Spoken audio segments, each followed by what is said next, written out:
I dreamed that God, by an unseen hand, sent me a curiously wrought casket about 10 inches long by 6 square, made of ebony and pearls curiously inlaid. To the casket there was a key attached.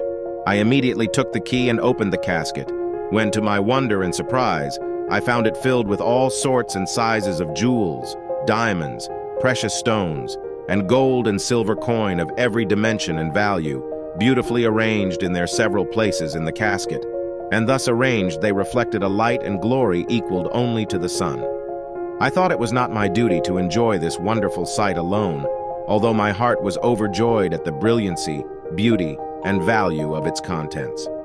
I therefore placed it on a center table in my room and gave out word that all who had a desire might come and see the most glorious and brilliant sight ever seen by man in this life.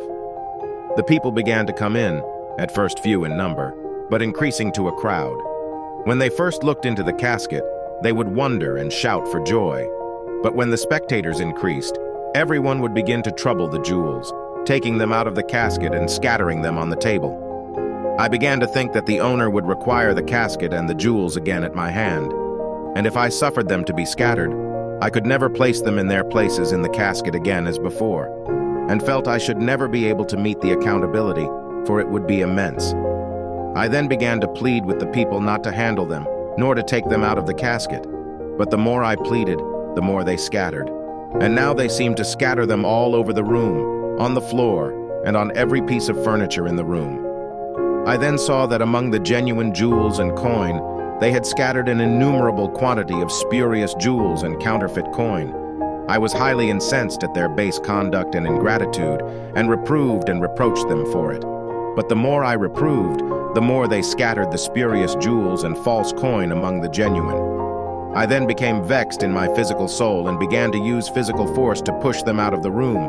But while I was pushing out one, 3 more would enter and bring in dirt and shavings and sand and all manner of rubbish until they covered every one of the true jewels, diamonds, and coins, which were all excluded from sight.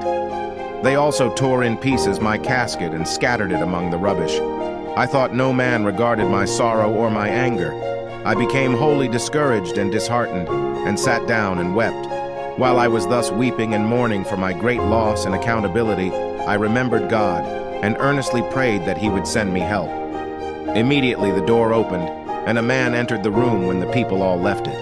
And he, having a dirt brush in his hand, opened the windows, and began to brush the dirt and rubbish from the room. I cried to him to forbear, for there were some precious jewels scattered among the rubbish.